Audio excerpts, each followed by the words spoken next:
बसंत महला पंजवा। घर पहला दो पदे एक ओंकार। सतगुर प्रसाद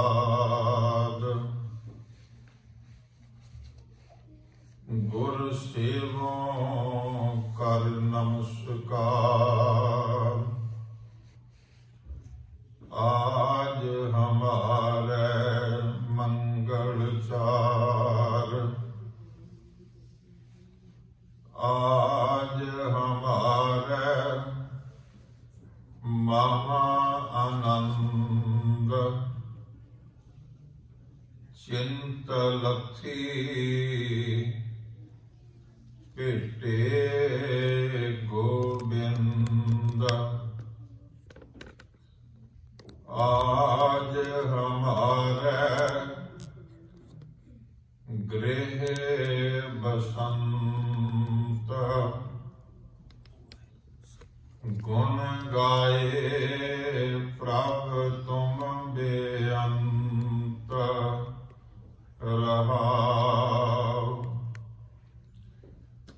आज हमारे बने पाग। प्रभ संगी मिल खेलन लाग।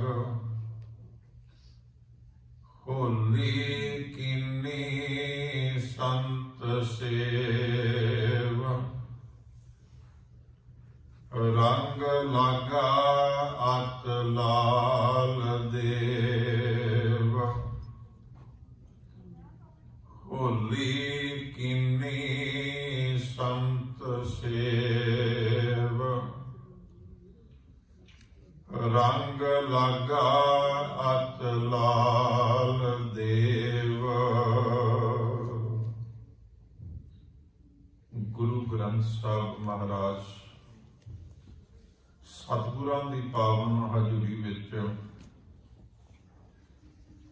हफ्तावारी दीवान की हाजरी भर रहे सत्संगी प्यारे,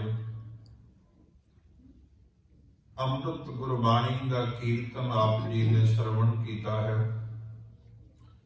आओ कुछ समा गुर शब्द विचारों की सांझ पाइए। फतेह बुलाओ आखो जी वाहिगुरु जी का खालसा वाहिगुरु जी की फतेह।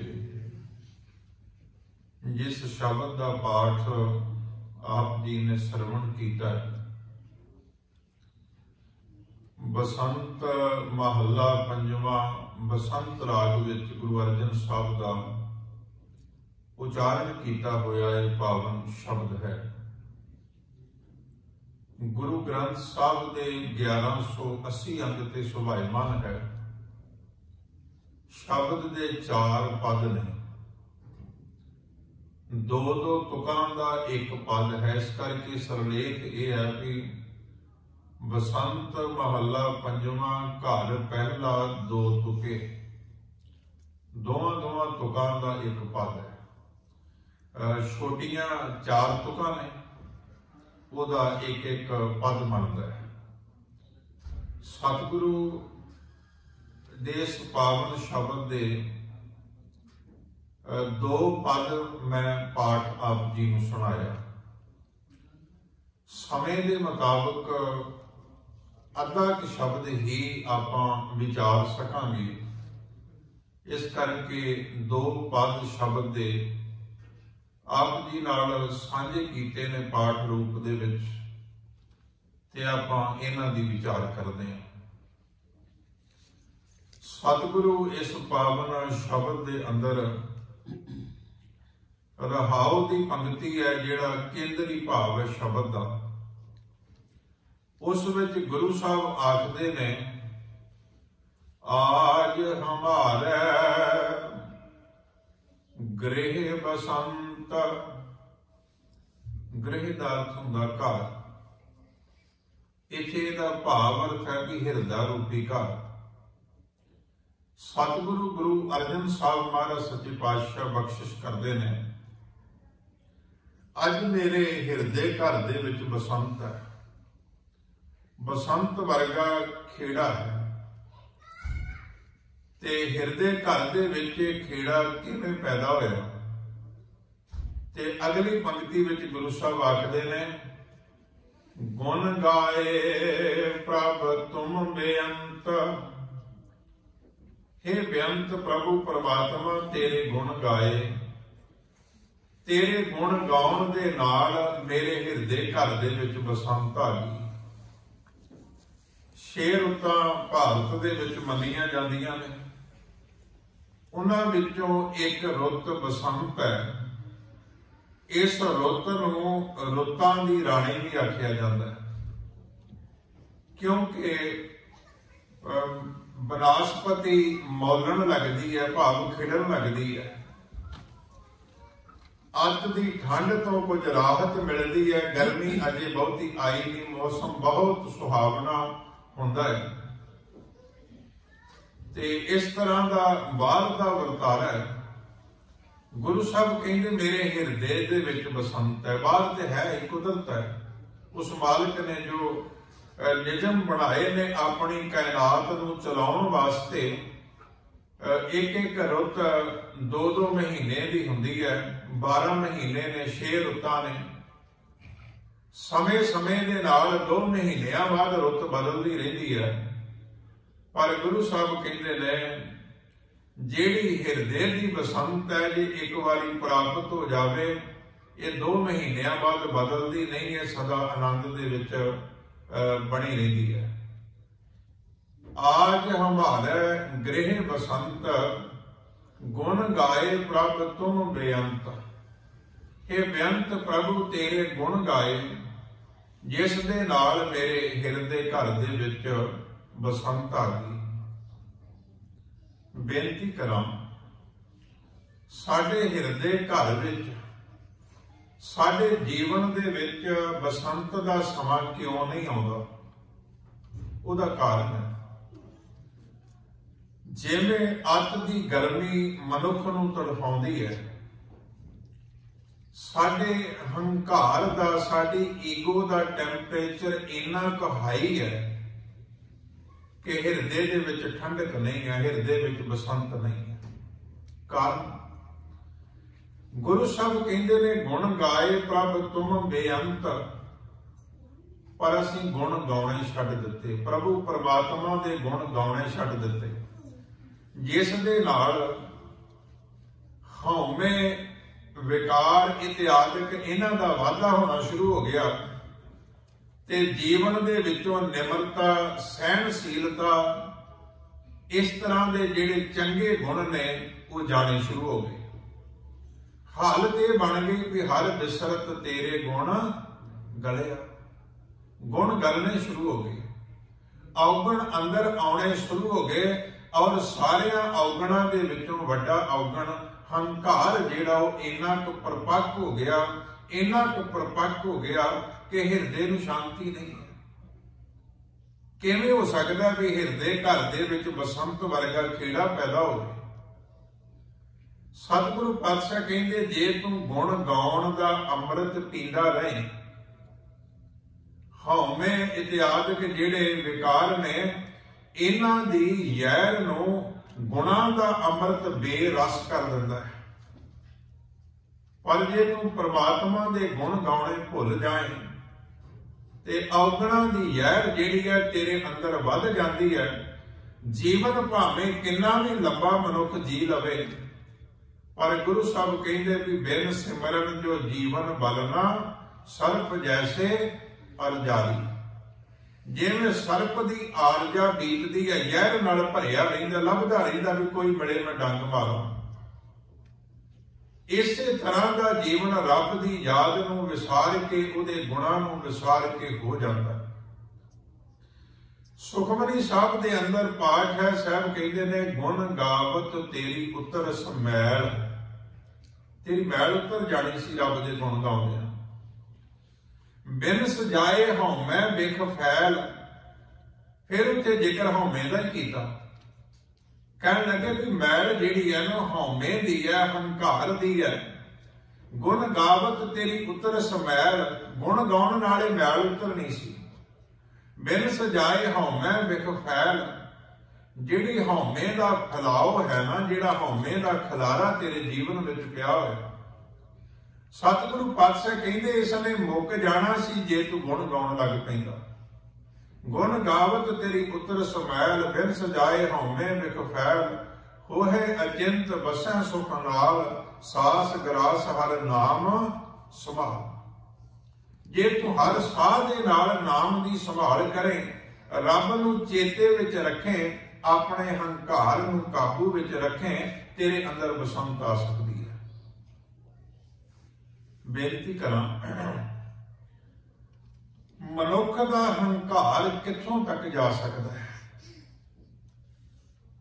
ये सच है, जिन्नी क मनुख की पहुंच है ना, कम सो कम उहदे नालों उत्ते जाण की कोशिश करता है। मनुख की हौमे, इहदा हंकार, जिन्ने क इहदे सोर्स ने, जिन्नी क इहदे कोल शक्ति है, भावें शरीर दी है, भावें धन दी है, भावें होर बाहुबल दी, उच्च अहुदे दी, इतिहासक जिन्ने भी तरह की इहदे कोल शक्ति है ना, उन्हां की मनुख का हंकार हुंदा है।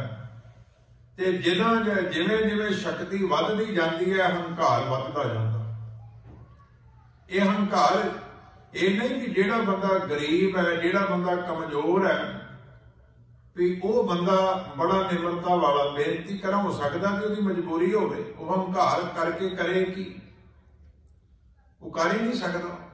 इस करके वो ना हुंदिया होया भी निमरता रखनी पैंदी है। मजबूरी जिहड़ी है वो निमरता नहीं है, मजबूरी जिहड़ी है वो एक अवगुण है। बेनती करो, जिहड़ा सील सुभाव है, निमरता एक बहुत बड़ा गुण है। वो गरीब दे विच भी आ सकता है, कमजोर दे विच भी आ सकता है, पर धनवान ते शक्तिशाली दे विच भी हो सकता है। गुण गुण ही है, भावें अमीर विच होवे, भावें गरीब विच होवे, भावें कमजोर विच होवे, भावें ताकतवर विच होवे। पर इहदा दूसरा पासा अवगण अवगण ही है, हंकार अवगण है। भावें ज्यादा होवे, भावें थोड़ा होवे, भावें अमीर जां गरीब, कमजोर जां ताकतवर, जे हौमे हंकार अवगण है, मैल है, वो मैल ही रहेगी, उन्हें अमृत नहीं बढ़ जाना। बेनती कर लगा सा भी मनुख का हंकार कित्थों तक जा सकता है। बड़े ध्यान नाल सुनियो। इस तो पहला मैं गुरु अर्जन साहब का एक वचन तुहाडे नाल साझा करना। साहब कहंदे आ, बंदिया प्रथम है तेरी नीकी जात, 84 लाख जूना का सरदार तेनों आखिया जाता है। जेड़ा कुछ तैनू रब ने दिता हो सकता दुनिया जीवां कोल ना ही होवे, नहीं है। प्रथम है तेरी, प्रथम का अर्थ पहला, सब तो पहले नंबर पे। प्रथम है तेरी नीकी जात, तेरी जात जिहड़ी वो नीकी भाव चंगी है। दुतिया तेरी मनी है पांत, दूजे नंबर ते गुरु साहब कहते भी तेरी खानदानी तेरी कोल बड़ी उच्ची है। दुनियादारी की गल करदे साहब कहते प्रथम है तेरी नीकी जात, दुतिया तेरी मनी है पांत, तृतीया तेरा सुंदर थान, तीजे नंबर ते तेरा थान बड़ा सुंदर है। फिर टीकाकारां ने अर्थ किया भी तेरा शरीर रूपी जिहड़ा थान है ये बड़ा सुंदर है। ते पातशाह फिर कहंदे ने, कहन लगे बिगड़ रूप मन में अभिमान, जात तेरी उच्ची है, खानदानी तेरी उच्ची है, थान तेरा सोहना है, पर साहब कहंदे भी एक बिगाड़ पै गया भी बिगड़ रूप, रूप तेरा बिगड़िया होया, कोजा जिहा रूप है। क्यों है? मन में अभिमान, तेरे मन दे विच अभिमान जिहड़ा है ना, इन्हें तेरा रूप बिगाड़िया होया। ये रूप किन्ना क बिगड़ सकता है, मिथिहास दे विचों एक साझा हवाला तुहाडे नाल कर लगा। आपां बहुत वारी सुनिया हरनाक्ष इसने हिंदू मैथोलॉजी के मुताबिक मैं बेनती कर लगा, इन्हें बहुत ज्यादा जप तप किया, रब जी को प्रसन्न कर लिया। चलो उन्हें लिखा शिव जी को प्रसन्न कर लिया। जदों भगती बंदगी मुकम्मल हो गई, वो अकाल पुरख प्रसन्न हो गया। कहते भी कुछ मंग, तेरी भगती जिहड़ी वो मुकम्मल है, खुश हाँ तेरे ते। मंगदा की है भी मैं मरा ना। फिर ये नहीं भी कला मरा ही ना, बंदे दी चलाकी जिहड़ी है कित्थों तक जा सकती है। भावें कि कथा मिथहास है, मैं बेनती करा, पर गल समझण वाली है भी बंदा कित्थों तक जा सकता। वल लेंदे आ मरा ना, ते मरा इंज मरा भी इसलिए ना भी ना दिने मरा ना रात मरा, ना किसी मनुख कोलों मरा, ना किसी पशु पंछी कोलों जानवर कोलों मरा। किसी भी तरीके होर बड़े वरां की गल की, मैं संखेप जिहा उहदा भाव तुहाडे सामने रखण लगा। उन्हें सारे ही रस्ते बंद कर ले भी मैं किसी तरह भी मरा ना। ते जदों कहंदे ने मैनूं वर मिल गया भी ठीक है, डर तो मरन का ही है ना मनुख के अंदर, जे किते हैगा, जे किते हौमे नूं थोड़ा जिहा बैलेंस करदा है ते डर तो मरन का ही है ना। ते जदों डर ही मुक गया भी ना मैं दिने मर सकदा, ना मैं रात मर सकदा, ना मैनूं कोई शस्त्र मारे, ना कोई मनुख मारे, ना कोई कुदरत की होर शक्ति मारे, ते जदों मरन का डर ही मुक गया तो फिर रब कौन? क्योंकि जदों मरना ही नहीं है। कहते ने उन्हें ऐलान कर दिता भी रब नाल दी कोई चीज नहीं, हरनाकश ही रब है। इस करके जले हरनाकश थले हरनाकश, हर थां ते हरनाकश की गल होनी चाहिए। बंदे का हंकार कित्थों तक जा सकता, मैं ये बेनती कर रहा।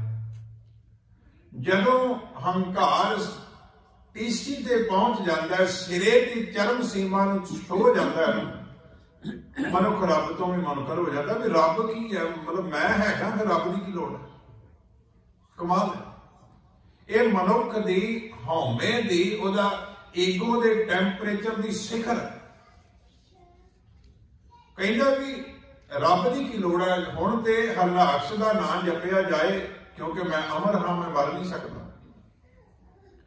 जदों इस तरह के हालात बन गए, लोग दुखी होने लगे। परमात्मा ने फिर ऐसी खेड रची, जिस रब दे नाल बंदा चलाकी करने की कोशिश करता है ना, वो जिन्हें बख्शा दित्तियां ने, जिन्हें जीवन दिता है, जिहदे हत्थ विच जन्म ते मौत है ना, जिन्हें मर्जी वर मंग लै, जे उसनूं पैदा करना आउंदा है ते उहनूं नाश भी करना आउंदा है। साखी दसदी है भी जदों इहदे घर दे विच एक पुत्र पैदा होया, ਉਹਦਾ नाम प्रहलाद रखिया गया। वो रब का प्यारा सीगा। परमात्मा ने खेड रचा दी भी बाहरों कोई ਇਹਦਾ विरोध क्यों करे, ਉਹਦੇ घर ਦੇ ਵਿੱਚ ਉਹਦਾ पुत्र ही ਜਿਹੜਾ है वो ही उस तो इनकारी हो गया। उन्हें आखना शुरू कर दिता भी मेरा पिता रब नहीं हो सकता, रब तो रब ही है। भाई गुरदास ने लिखिया, कहन लगे घर हरनाकश दैंत दे, कलर कमल भगत प्रहलाद। कलर दे विच बीज बीजिया होवे ते बूटा नहीं उगदा। कलरी जमीन बजुर्ग सारे जानते हैं। पर भाई गुरदास कहते ने भी हरनाकश दैंत वर्गी कलरी जमीन मानो, उस जमीन दे विचों कमल वर्गा बूटा प्रहलाद के रूप के पैदा हो गया। रब की खेड है। वो चाहे कलर विच भी सब कुछ पैदा कर सकते। परमात्मा ने घर हरनाकश दैंत दे कलर कमल भगत प्रहलाद, प्रहलाद कमल वर्गा कोमल जिहड़ा है, रब का प्यारा जिहड़ा है, वो पैदा हो गया। जदों लोग दबाव के कारण उसका नाम जपते ने, उन्होंने रब हरि कहते ने। प्रहलाद थोड़ा जिहा वड्डा होया, उन्होंने सिक्ख्या देण वास्ते 4 साल दे विच भेजिया गया, पढ़ाउण वास्ते प्रबंध किया गया।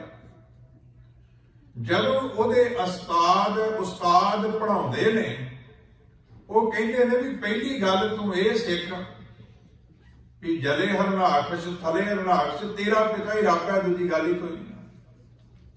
पर वो कहता भी जल है राम, थल है राम, अकाल पुरख रमिया होया।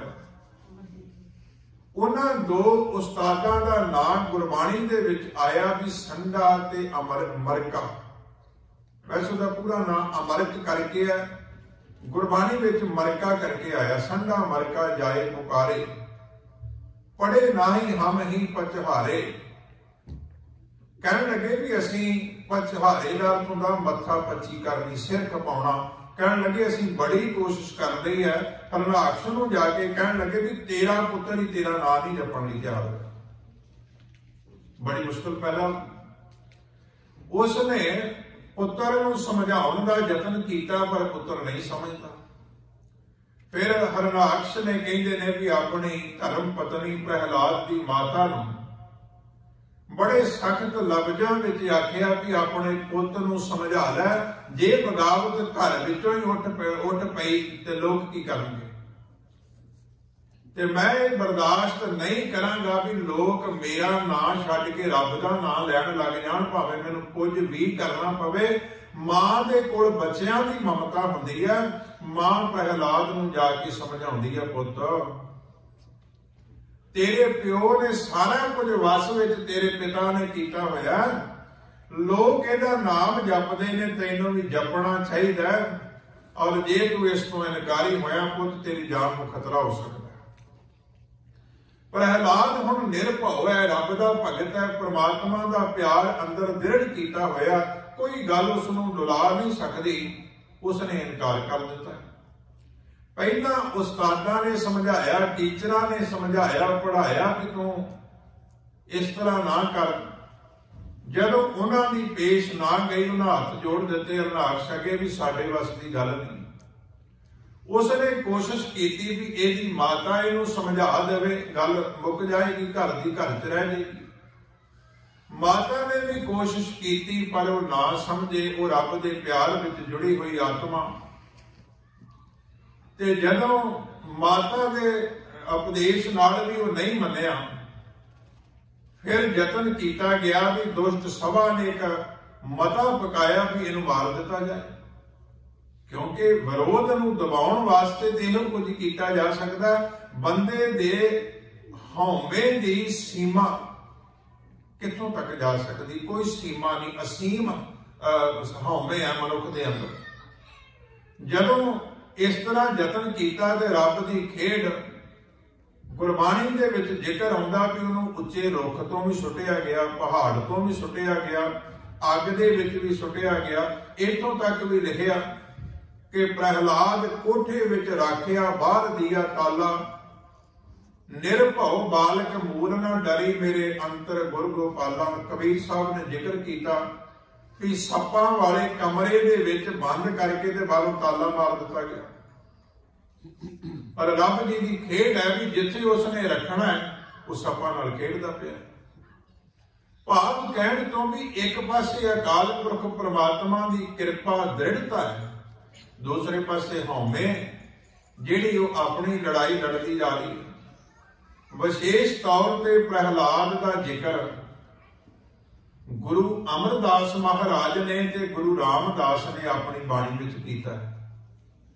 भगतां विचों असीं देखने हैं भी भगत नामदेव ते भगत कबीर साहब ने प्रहलाद की इस साखी का जिक्र किया।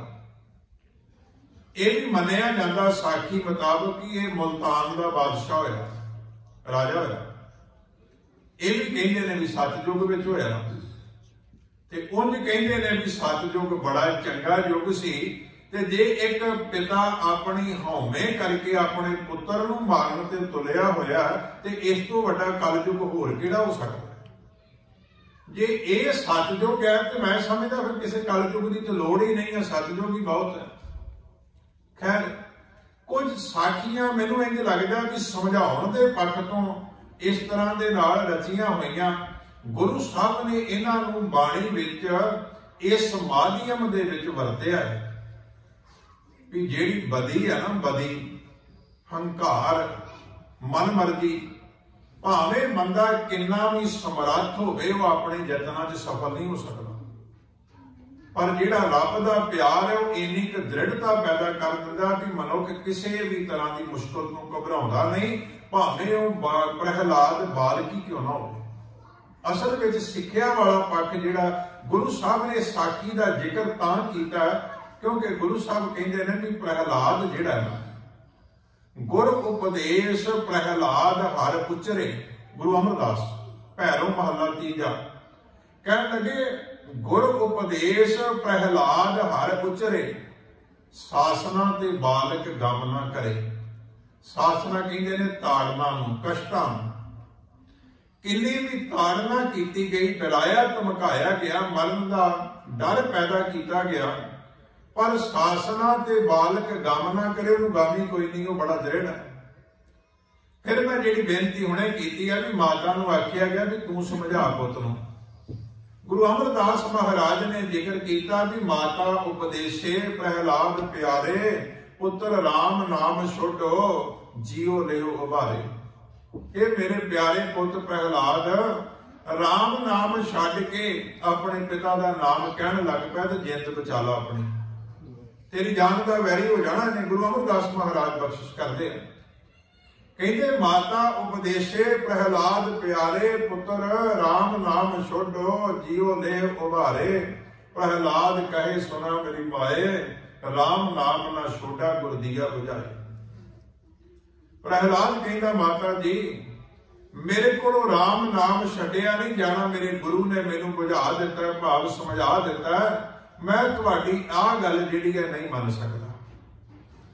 फिर संडा मरका जाए पुकारे, पढ़े नहीं हम ही पचहारे। राम कहे कर ताल बजावे, चाटड़े सभे बिगारे। फिर ਜਿਹੜੇ टीचर ने ਜਿਹੜਾ संडा ते अमरक ने वो कहते ने भी राम का नाम लैके ते ताड़ियां बजाउंदा है, ते ਇਹਦੇ ਨਾਲ पढ़न वाले ਜਿਹੜੇ जमाती ने वो भी इंज करन लग पे ने, हरनाकस कोल शिकायत करदा जाके। फिर कहते ने भी दुष्ट सभा मिल मंत्र पकाया, दुष्ट सभा मिल मता पकाया, दुष्ट सभा विच मता पकाया गया भी इसनूं मार दिता जाए ते प्रहलाद का राखा होए रघुराया। वो परमात्मा अकाल पुरख प्रहलाद का राखा बन गया। ते जदों सारे यतन जिहड़े ने वो निसफल हो गए, असफल हो गए, फिर प्रहलाद ने अपनी म्यान दे विचों कृपान तलवार कढ़ी ते गुस्से विच आके अपने पुत्र प्रहलाद नूं कहंदा तलवार कढ़ के भी मैं देखदा किहड़ा तेरा रब है जिहड़ा तैनूं बचाउंदा है। हाथ खड़ग हाथ दे विच तलवार फड़ के ते अत दे हंकार विच आ करके क्रोध विच आ करके कहंदा भी किथे तेरा कहां तुझ, तेरा किहड़ा परमात्मा किहड़ा रब है, कहां तुझ हर जो लए उभार भी तैनू बचा लवे, मैं देखदा मेरे तो किहड़ा बचाउंदा है। ते गुरु अमरदास महाराज कहते ने खिन मैं भयान रूप निकसिया थम उपाड़, ते हरनाखश नखी बिदारिया प्रहलाद लिया उदा। कहानी तुसी सारी सुनी हुई है भी नर सिंह का रूप धारण करके फिर परमात्मा ने खेड बनाई, अपने भगत की रक्षा की।